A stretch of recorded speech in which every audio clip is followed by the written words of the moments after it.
picked the wrong week to quit sniffing glue.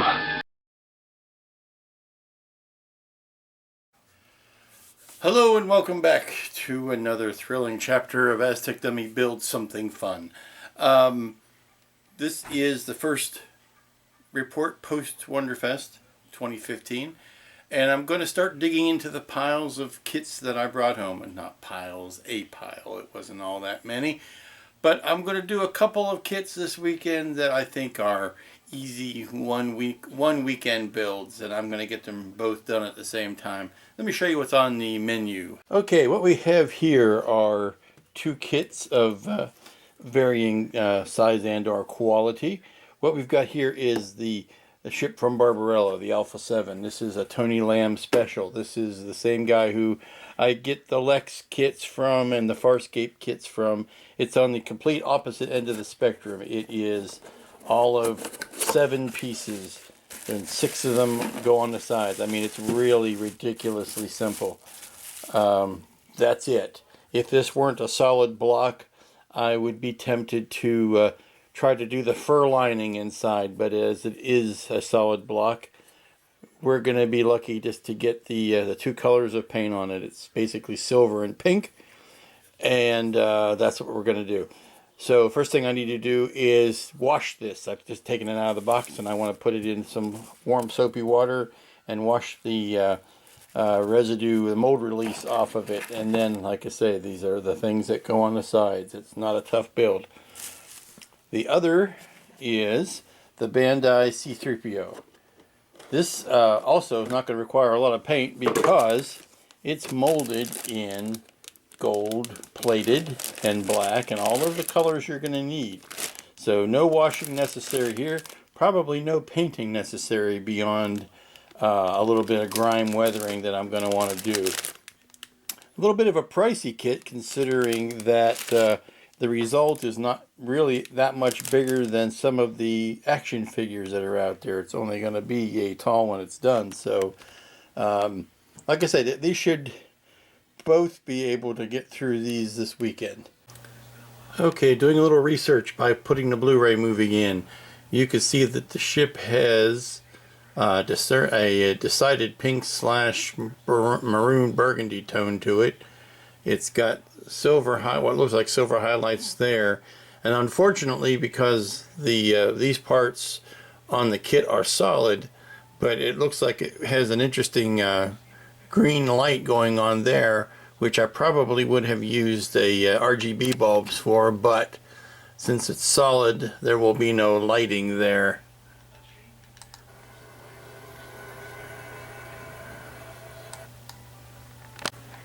Okay, here's your first good view of the ship in what you can assume is normal Earth-like lighting. It is definitely pink. It is definitely grayish silver highlights on the door, and I guess when these lights are off, they're silver, which that means that's the color I'm going to paint this.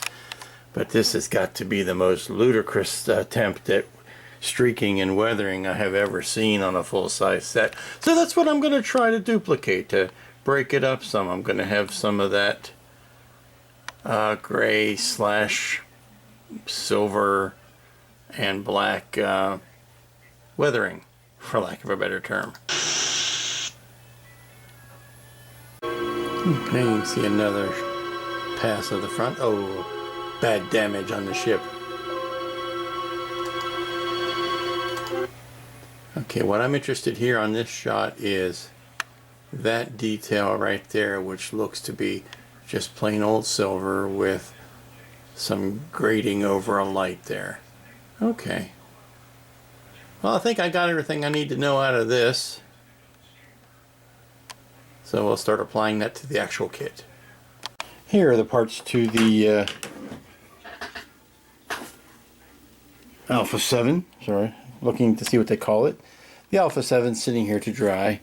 They'll take a little bit of sanding tomorrow to flatten those off and get put together. Working on 3PO, which is turning out to be quite a little handful. It's, imagine working in a kit that's all chrome. That's what this is. Everything is chromed, so it's slippery to the finger. And I haven't, for the life of me, needed any glue yet at this point. Everything seems to fit together flat. I don't know if that's the intent or not. Not being a big Japanese speaker, I can't tell. But I'm fascinated by the extra parts or parts to make alternate versions. Like this part, this chest piece allows you to put the restraining bolt on. But if you choose not to use that, then you can use this part instead. So I have quite a few leftover pieces. There's a dented forehead 3PO and a smooth-headed 3PO. I'm choosing the smooth. So you can kind of mix and match which movie you want to make it from, or which part in which movie. Now the waist in there, it's got some nice detail, but it also has the choice of either using a sticker or a decal to put in the detail of the pistons and wiring and such. So since none of this is glued, it'll allow me to take it all apart. And tomorrow I think I'll put the decals on instead. It's got decals for the front and back of the belly. Those look like to be like the back of the knees and then the palms of the hands, which is an interesting bit. And then of course you could touch up the paint on those pistons, but there's very little, very little painting that needs to be done on this. I'm sure it was designed that way. I've already got the decal or the stickers in behind the eyes. And I believe the intent of this is to make it a completely posable kit when you're done, since all of the joints are ball and socket so far for the and there's a bend at the waist and a slight twist, and I noticed that the arms and legs are done with ball and socket. Now I'm not seeing that the knees or the elbows are posable, but I'm thinking the shoulders are posable and the wrists are posable, so we'll get further into it tomorrow. Okay, it's Saturday morning, and getting back to the 3PO and Barbarella builds. And I've decided to go back on the 3PO and tear some stuff apart, and I am going to put strategic drops of 10X glue to hold the bits together, even though the 10X glue, even though the fit, the pressure fit is perfectly fine. But just to avoid some problems in the future, I've decided to strategically glue.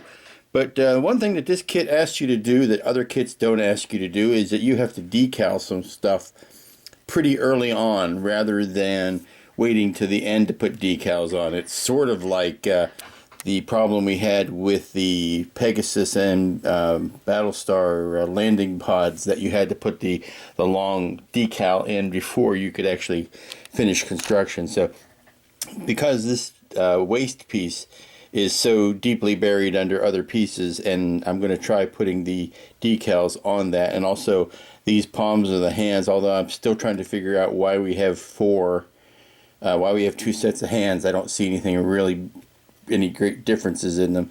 So, and get the back of the knees. But I'll get these parts decaled first and then let them dry and come back to them later in the day after I have had a chance to pick up some supplies. Continuing work putting the decals on, and one thing I've learned on these hands, and I've only lost one decal in the process, was to, rather than try to put them on the individual pieces, put that palm in the back of the hand. It gives you more stuff to hold on to, so that when you put the decal down, you have more room to grip onto. And then I just hit it with a drop of the Solvaset to settle down into all of the creases. I did this first one on his chest, or on the waist there, and I was worried it was not going to go down into all of the recesses. So I put some Solvaset on it and let it do its magic, and it seems to be sucking down into all of the nooks and crannies. So take that lesson on to the hands. Wow, now that all the complicated gluing is done on the Barbarella ship, I mean, 6 whole pieces. Wow. It's a fun kit. I kid, but it's hey, nobody else is making this subject, so You know, if you can make a better Barbarella ship, go at it. Like I said, that's what I like about the garage kit industry. They'll take on a subject that never in a million years would you ever see Revell or any of the major brands ever make a kit from Barbarella. So, you know, hey, more power to Tony. But done. All the construction on this is done. Now it's time to start painting. Well, one more thing. I need to decide how I'm going to display it. If I'm going to put it on a diorama, crash it like it was in the movie with the little ice on the ice skating rink planet that was obviously a soundstage. I could put that on a base and kind of bury it in there with the fake the little damage detail up front. But I think what I want to do is make it in flight. Put it on get a little craft wooden base and a rod, and just suspend it like so. So what I need to do is map out where on the bottom here I'm going to put that hole for the post and drill a hole in there. And it's best to probably do that now before I start painting anything. So if that's, and maybe pick some sort of dynamic angle for it to be displayed at, and also give me a handle to hold it while I'm painting. I know it's a bit schizophrenic, but I'm jumping back and forth between 3PO and the Barbarella kit. And I'm noticing, again, I was talking about the extra parts, like there are 2 sets of hands, and there are extra parts in case you want to do a different variation. Well, there are extra parts. This is the back of the knee. And there are extra parts if you want to do the solid robotic knee joint. I kind of remember the wired back of the knee as being a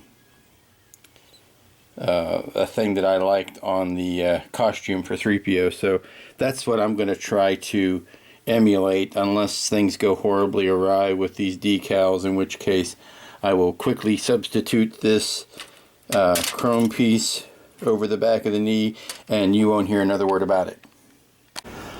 On location out here in the kitchen, because 2 kits is never enough for me to be building at one time, and since I had to clean off the resin for the Barbarella kit, while I had the soapy water out, I decided to also pull out the parts for this other kit that I bought, which is Fantastic Plastics offering of the Milano from a Galaxy, or Guardians of the Galaxy, which I really enjoyed. Now, I don't mean this as any slight or insult or any intended lessening of the product, but I call this a placeholder model.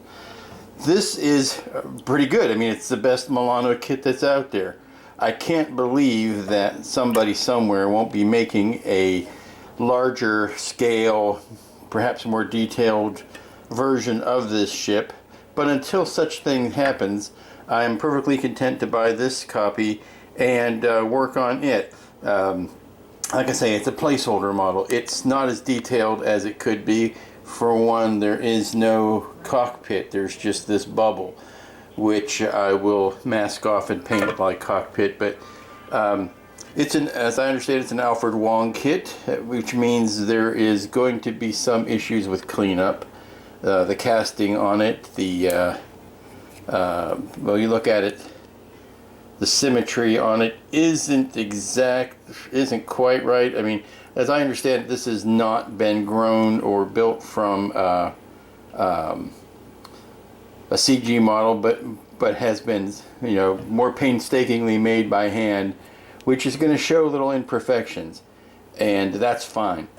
This is, you can see I got some casting bubbles in here to take care of, where where it outgasses some little bubbles, but a little bit of putty takes care of that. This is, like I said, it's not opened up. There's plenty of room for improvement. It's going to be an interesting painting exercise more than anything else, but I'm sure it'll build up into a fine kit. Like I say, it's a placeholder until a bigger, better version of this comes out. Almost always happens. It also will need a stand. Like the Barbarella kit, it has no stand with it, so while I'm out buying the stand, a piece of craft wood for one, I might as well do the other at the same time. But I thought you might like to see this in its early stage. Like I say, it's sitting in the soapy water. The parts are going to need a lot of cleanup as far as getting rid of flash and whatnot, so that's where it stands. Now I'm going back and gluing some of these more stressed areas, and all it takes is I take a little sanding stick and I lightly scuff up and get rid of the gold plating on just the mating surfaces and glue them up. I mean, this kit's going together like a snap. It's just not going to take too much time at all to get done. But yeah, just take a little just take a sanding stick and remove the gold plating so that your glue is actually biting to plastic. Here's another mini mystery for you. Again, it could be completely explained in the instructions. I may be missing something because I don't read Japanese. But here is the left arm assembly. Now they did a really neat thing. With the addition of these sliding pistons, you can, and I can't do this with one arm, but you can pose this elbow and straighten it or straighten it back out, and the appropriate pistons will move in and out of those slots. And that's a neat thing. Although I can't figure out why they didn't plate these pieces. Wouldn't be that tough to have done that, except for maybe getting inside that tiny joint there. But I'm trying to straighten this out and play with it and show you that these pistons do move around. They slide into spots, which is a neat thing. And they also give you a second set of arms if you want to make them solid and not moving back and forth. And I have to ask myself, if you could make them move back and forth, why in God's green earth would you not want to do that? That just increases the ability of your kit. So the only value I can see of the static arms is that the pistons are chromed or gold plated in that on these parts they are nicely chromed, whereas these ones are the gold plastic, but I imagine you could paint those up. So you get a separate set of arms on it. I guess you can swap them out when you're done. So looks like we're going to have almost enough. Well, not enough to build another droid, but you get two sets of arms with hands, two sets of hands. You get another face plate and some other goodies. So once everything is built, we'll see how much is left over. As you can see, this is going together pretty quickly. It's just about noon on Saturday morning, and I really in earnest started on this morning, so it's only been a few hours, and I'm taking my time. I actually am I'm trying to keep from finishing because I don't want to rush through it, and I don't want it to be over. So I'm going to take a break from it for a while and go drill a hole in this to accept the base, and then I need to run out to Michael's or Walmart or somewhere to get the wooden base for those.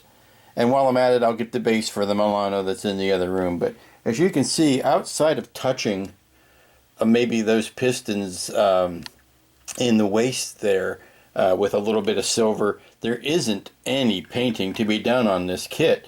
And like I said, when you're done, you're basically getting something that's a little bit larger than an action figure. So use this as a guide to judge for yourself whether the kit expense is worth it for you.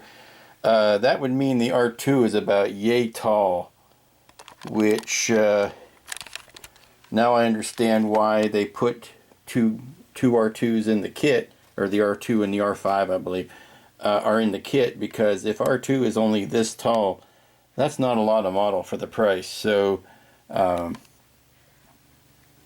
we'll see when we're more done, but I've got only the left arm to go, really, and 3PO will be done. And then I need to decide about what kind of weathering I want to do. I do want to grime them up a little bit. Okay, I'm back from Lowe's. I took a quick trip out to pick up a couple of these bases, or what I'm using for bases. These are rosettes that typically go at the top of a stairwell for a banister.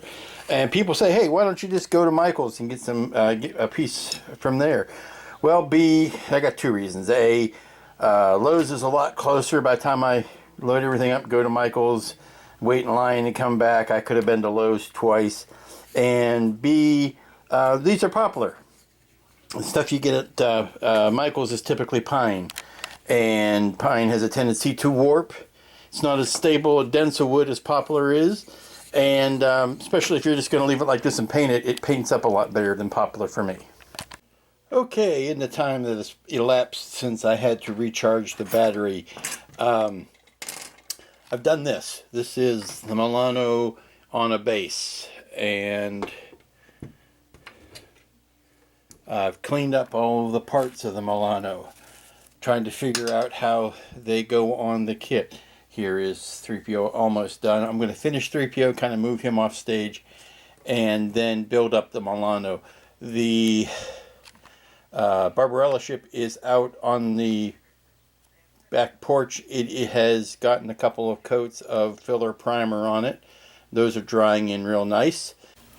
Okay, for the third ship, or the third kit I'm working on this weekend, in addition to the Barbarella ship, in addition to 3PO, which I mostly finished, I am tackling this Murano.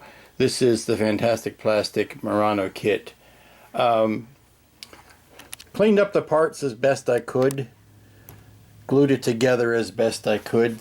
The details are, or the instructions are next to, not next to useless, but they are in the same neighborhood. Couple three pictures don't really do justice to what needs to be done, and I have to tell you that I checked the making of Guardian's book that I have, and it's got some pretty good reference pictures in there, and I think, if I'm not mistaken, that the instructions have those parts going on basically upside down. As I understand it, from looking at the making of, those thruster engines should all be facing down. And to do that, they have to go on that way. And that's not what the instructions say. But I believe all of those engine thrusters have to be facing down. So that's what I did. Like I said, this is a placekeeper model. I'm sure a more accurate one will come and hit the market soon. So I'm not going to sweat if I've got these slightly wrong. Put this on a base in such a way that it shows it off at a nice in-flight angle to show off all of the spread wings. Now there's two more sets of wings, or one more set of wings I have not put in there, and that's simply because if I did, I would never be able to paint them. It goes something like that. Actually, no, it goes something like, well, again, that's the thing. These engines, or these wings here, if you believe the instructions, should go like that, which puts the top part on wrong. So I can either fix that or put the wings in like that. And if I do, then I'm never going to be able to get paint in between them. So I need to leave these ones out at least while I try to put some semblance of paint in there. I'm never going to get all of the orange and blue and silvers in there, so I'm going to try to do a close approximation. Okay, here you see yet another set of kits. Well, not really kits, they are one-piece sculptures. It was a matching set of Shaun of the Dead characters. Now, I'm not even going to touch these this weekend, but it was a chance to do some priming while the weather was nice. So I did some cleanup and some priming and some cleaning, but those are off the table for this weekend. Here you'll see the Milano with some primer on it, and it's baking in the mid-afternoon sun. And then I'll flip it over and do the primer on the other side. And there are the last bits that didn't get attached, waiting for their attachment. It's my favorite time. It's painting time. So now I'm going to put a bunch of pink on this ship. Don't get to use straight up pink very much, so I'm going to enjoy it. Light coats to start. Okay, first coat is on. I'm afraid it's looking a little more coral than it is bright pink, but that'll be a good base, at least for the pinkening which needs to happen on top of it to get it that bright, sickening pink color that is so well known as being. So I'm gonna let that dry. I don't want to plaster on too heavy of a coat, and then maybe I'll do a high buff sanding on it, and then put another coat on it. Okay, I don't mind telling you, that's as pink as I've ever painted any pink thing before. Yeah, the light coat of, I think what was happening is I was trying to get it over the gray primer and it wasn't coming out quite bright enough. So let the first coat soak in and then paint another coat of pink over top of it, and it's a bright pink now. Okay, it is the end of day Saturday and I got a lot done today. Here you'll see the two main achievements. I've got the pink, and that black I'm just using as an undercoat for the silver that's going to go on the side there. And I've got that painted black, and that's got to be silver. So I've got some silver to paint on this tomorrow and it'll be done. I got 3PO done. Looking very good. Now I still need to experiment tomorrow about the best way to paint the little bit of weathering that I want to put on him, but he's done. And in the other room I have the Milano base coated with the gray primer. And I'll get some more done on it tomorrow. I'm not going to get it done. That wasn't the goal.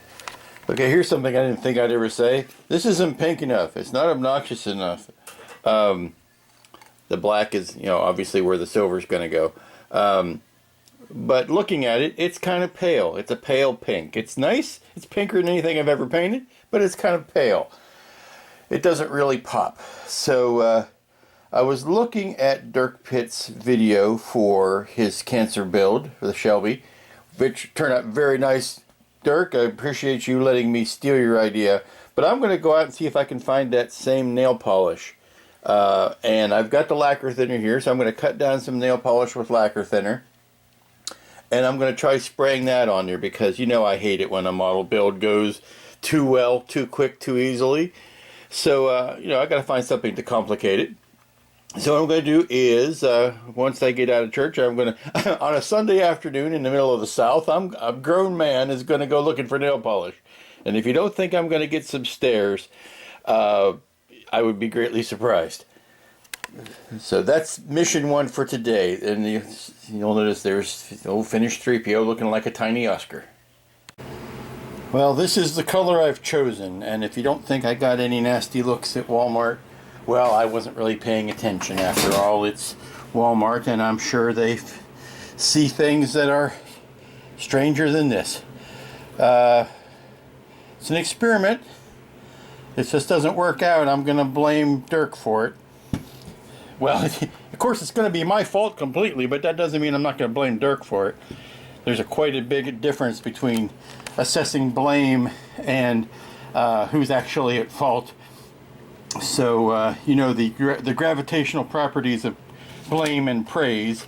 Praise rises to the top while blame falls as far as it can downwards. So that's the color. I've got this. I've got the glass receptacle to put it in. I've got some lacquer thinner here. So I'm going to mix up a little bit of this bright pink color and see if I can paint Barbarella ship with it. Okay, my friends, now that is a pink spaceship. I gotta say, this works perfectly.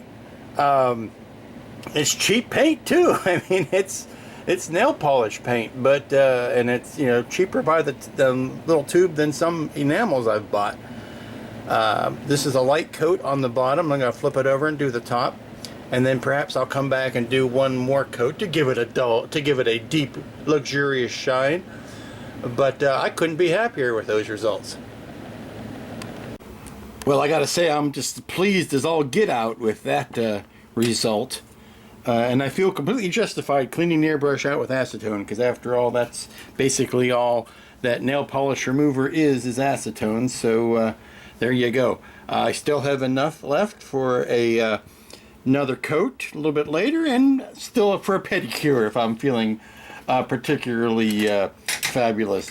But I'm really going to add that to the old toolbox if I find a color that especially in the reds and the pinks, because sometimes you can have a hard time finding a good enamel red that covers really well. Start looking in the nail polish lines. A little bit of lacquer thinner, and I put it probably about I would say maybe 2/3 paint and 2/3 polish and 1/3 lacquer thinner, and just shook it up real good. Came out, I checked the consistency, and it came out, you know, a little bit thicker than regular paint. So I jacked the pressure up a little bit on the brush just to cover my bases on that, and I used an older brush that I really wasn't gonna miss if something happened.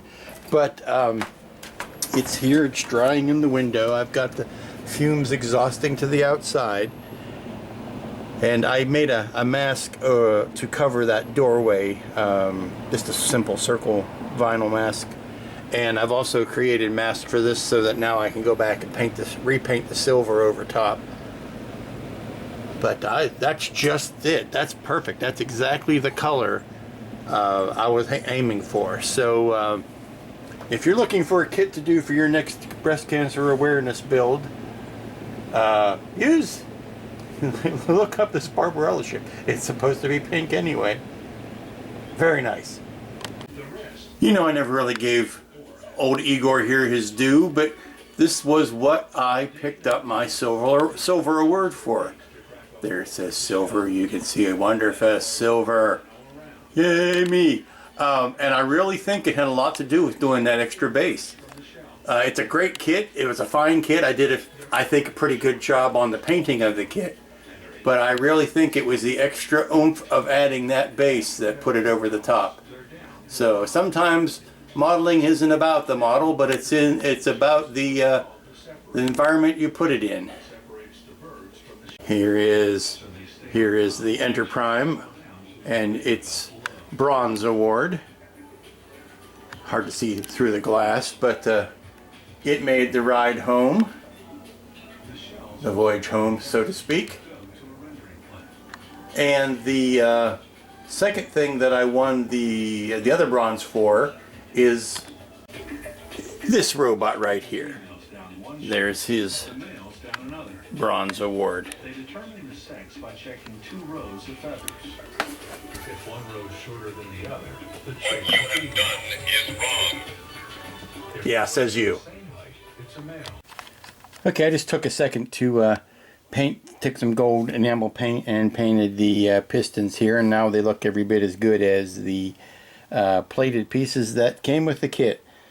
Need to do a little bit of touch up in there, and I'm thinking I'm going to scrap the idea of using Calm Arts for this, and I may go with a enamel based stain. Okay, I think this just got infinitely more interesting. This is a mixture of a couple Flowquill colors, brown and a black, gooped in there like a grime, and then let this sit for a second or two, and then wiped off over the bare over the plated plastic. It is not based on spraying the plastic any color to begin with, and you still see the plating through that, but it is not. And I tried it out on a couple different pieces. I think, well, it's not factory new anymore. 3PO doesn't look factory new. I think it's a lot more interesting. I think that's what I'm going to do. It really brings out some of the detail, but doesn't forfeit the shiny metal underneath. It just looks like the shiny metal has a layer of grime on top of it. Yeah, I think that's a lot more interesting looking, and that's the way I'm going to go.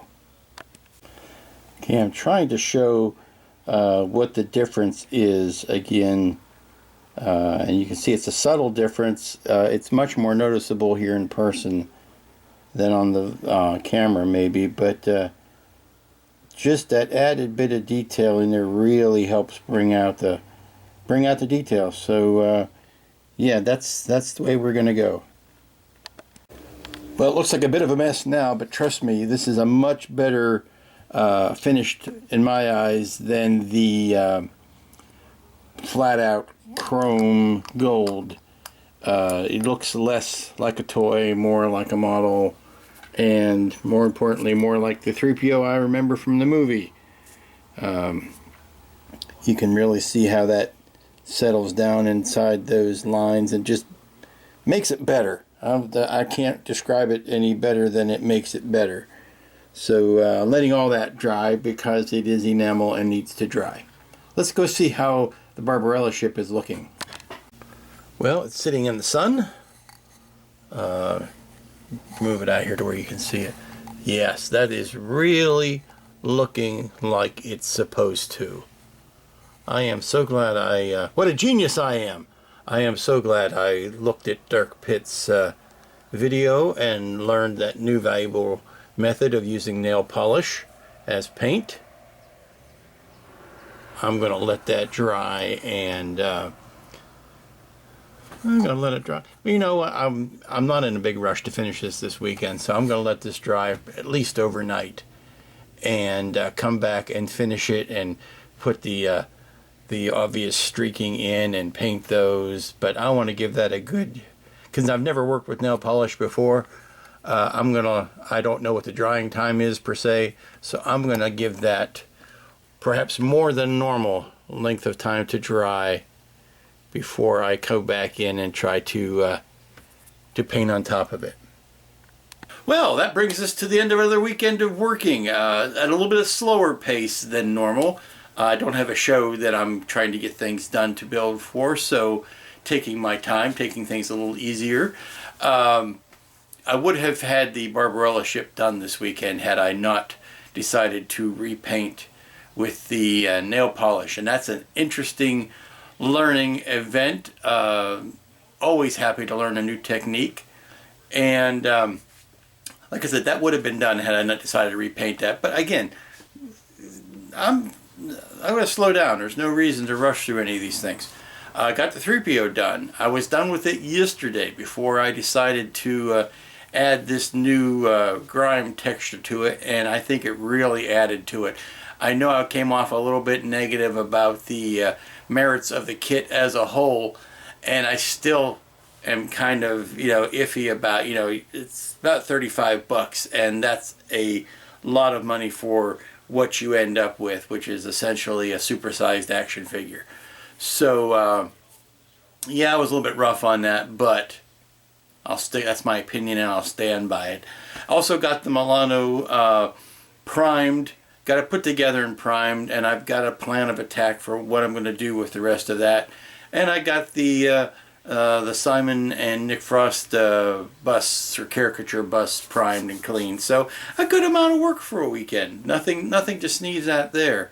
So we'll pick some of these kits up again next week. And this reminds me, I had a commenter say that what I do is more like a blog than it is a build series, and that's true.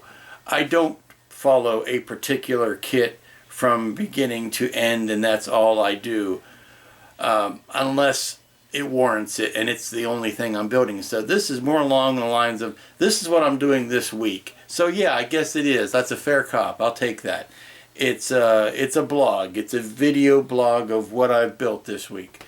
Let me know what you think about that. Would you rather see me concentrate on one project the whole way through, or do you like the scattershot method? Do you find yourself sitting through a bunch of stuff you don't want to watch me do until you get to the other kit that I'm working on that you're interested in? Hey, I'll listen to feedback. I'm just doing it and throwing it out there, and if people seem to enjoy it, that's great. The subscribership continues to climb, well over 700 700 members, well over 50,000 views. That's quite nice, and I'm sure that something in there somewhere has sparked somebody's idea, just like what I got from Dirk Pitt on his blog, or on his video, for my use. So I spread the joy. There are plenty of other builders out there I recommend following. You'll learn something from everybody. So until next week, when we'll pick these projects back up, this is Lou, the Aztec Dummy, saying go outside, play, but come back in and build a model.